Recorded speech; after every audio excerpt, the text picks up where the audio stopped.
This episode of Film Riot is brought to you by Domain.com. Today on Film Riot, we test lens filters against women's undergarments. What? You heard me.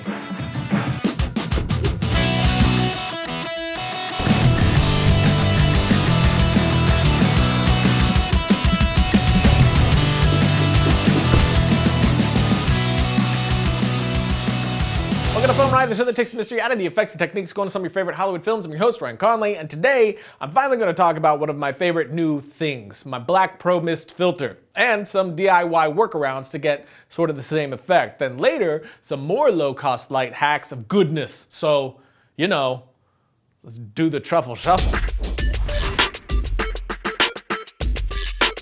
So first of all, what is a Black Pro Mist filter? It's this guy right here. This one is a quarter Black Pro Mist, which you screw right onto the front of your lens like so. Having this filter on will glow out your highlights like you see here. It maintains contrast more than some other softening filters, but with your actor in front of a very bright source like this, the glow will wrap around and kill your contrast. To compare, here is that same shot without the filter. Of course, this is an extreme example. Here we have another shot, still have some lights in there to get the effect, nice glows around them. Then if we take the filter off, everything has a much harsher edge and we aren't getting that glow. Main thing I like about this filter is that it helps to get rid of those nasty edges and blown out areas that some cameras can have. It gives it a very video-ish feel, but when you put the filter on, it softens it up for a more filmish look.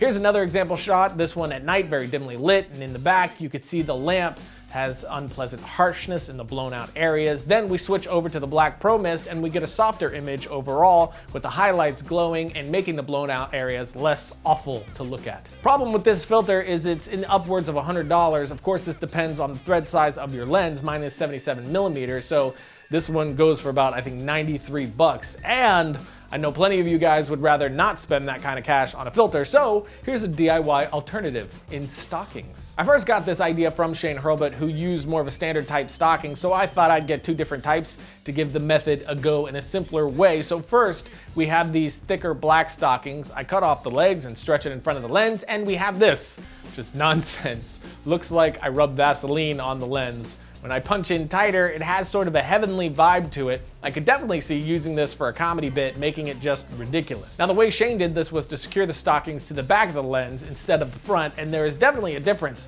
which you could see here. Definitely working better with it secured to the back, but there's a different and interesting look from mounting it to the front. A lot more flares are happening as well. This one's pretty extreme for me though, not something I see myself using much or ever. So I tried this one here, more of a netted type thing for legs. Or catching fish.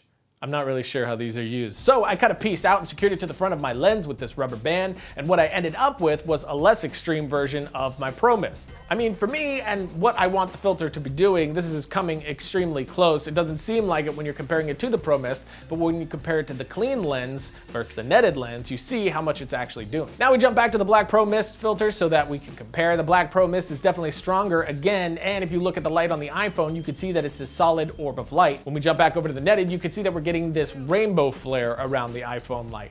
And though this is a weaker effect, we can make it more pronounced or less by stretching or releasing the pattern in front of the lens. So I will release it a bit to give it a tighter pattern, and we will get more glow from the highlights, and now you can see that it's getting a lot closer to matching up with our Black Pro Mist. So there you go, a simple and cheap solution to get some interesting effects on your image. And I really dig what I've been getting out of my Black Pro Mist. I've been using it more than not lately, like with the SWAT team sketch and the Guy Ritchie sketch. I just really dig the look I get. But now, we break, then talk DIY.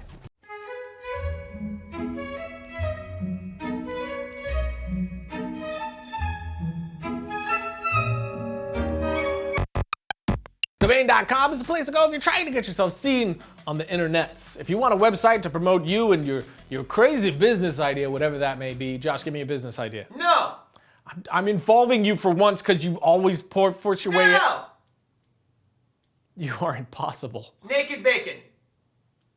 They got the hosting plan that's reliable and affordable. Think about it. They got the domain discovery service to help you pick the right one for you. And Oh, if you use no, the coupon, I don't have clothes, but I have bacon. Wrap yourself in bacon. No more I don't naked. know why I tried to Naked include bacon. you. I wish you would have stuck That's with a great me. idea.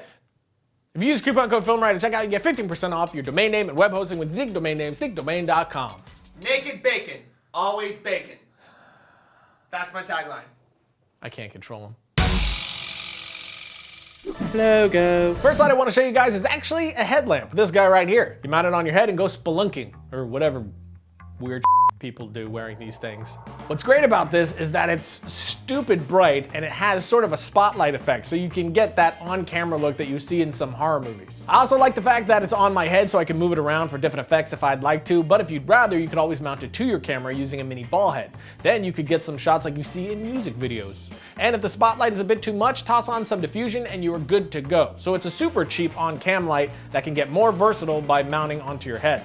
You look ridiculous, but the effect is cool. Next up is something I am currently in love with. It's this guy right here, the Energizer LED area lantern. It goes for 25 bucks on Amazon, but I found it on sale at Target while I was there getting some other supplies, and I grabbed it for 20 bucks. And it's just this LED with a flip open panel, kickstand, so there's tons of ways that you can mount it, which I've been finding super helpful. And the other cool thing is that the light is dimmable. Just hold down the power button in the back and you can change intensity.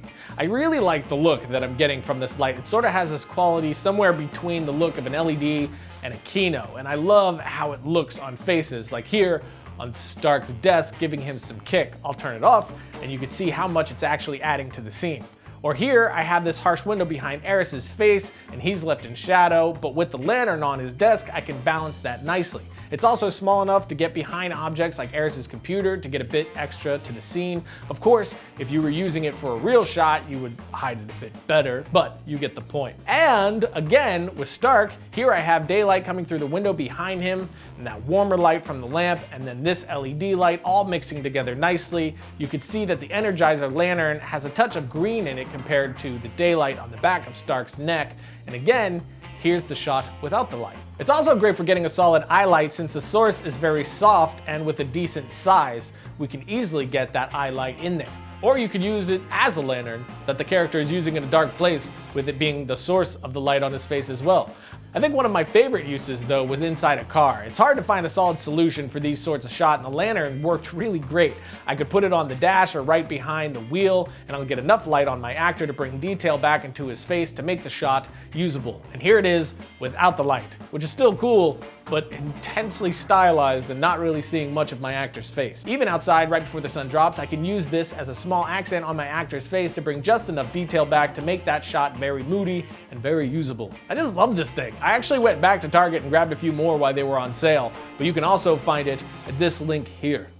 Logo. And that is it for today. If you haven't heard, I am teaching a class on guerrilla filmmaking August 11th through 13th, which is streaming live. And if you'd like to check it out, go to this link right here. I think it's like 18 hours of content that'll be going on. Yeah, that's right. And I'll see you guys next week when I destroy half the city. But no one seems to care because I defeated that one bad guy.